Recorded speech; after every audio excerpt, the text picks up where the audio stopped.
Hey everybody, Jeff, your executive gardener. Welcome to my kitchen.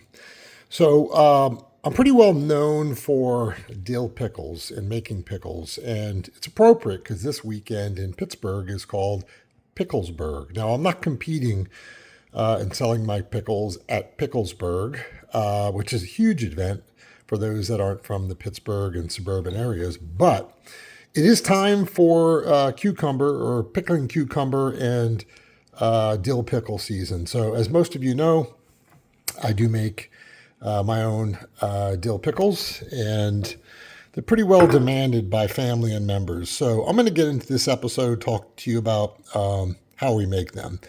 So to start with, you obviously need to grow a pickling cucumbers. So you can go back and watch my previous videos, and I have more pickling cucumbers than I can probably eat. So I share with friends. So what I do here, start off with the actual produce and what goes into this pickling jar, mason jar. Okay.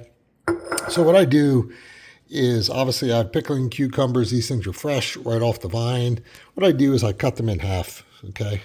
And then obviously for illustration purposes, I stack them and put them as such in there. And before I do that, I add the following ingredients.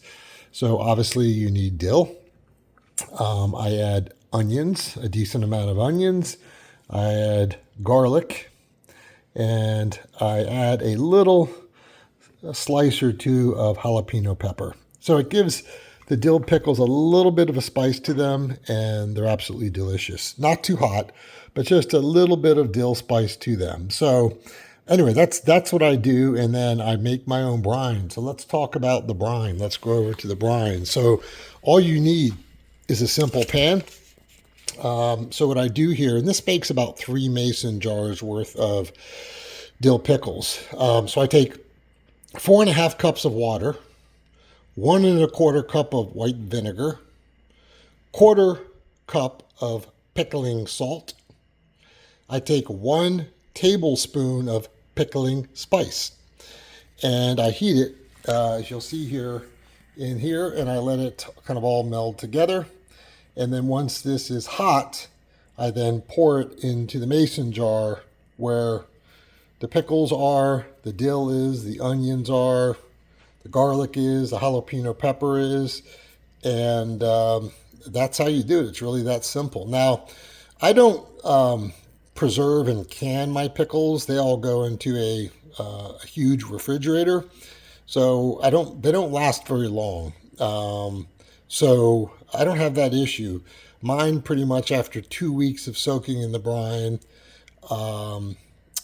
and being in the refrigerator, they're crisp and ready to go. So I'm going to bring you back. I'm going to get these 3 mason jars made up, and we'll show you what it looks like. All right, we're back. There we go. 3 mason jars of dill pickles. As you can see, all of the ingredients are in there. The onions, the dill, the jalapeno, and the pickling spice and the brine. So again, I don't can these. I don't seal these. I put these right in the refrigerator, so it's not going to get contaminated, I guess, and bacteria in it and so forth. And again, they're eaten within 2 to 4 weeks.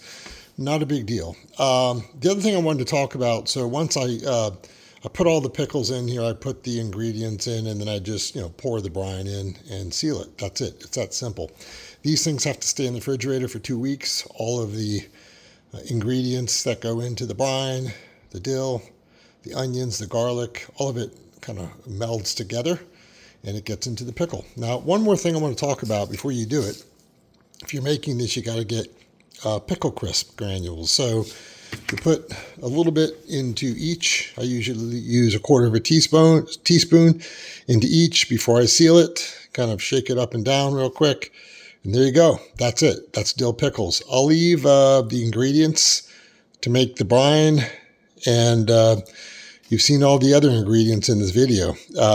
So that is it. I hope everybody has a good weekend. This is Jeff, your executive gardener, on the episode on how to make dill pickles my way.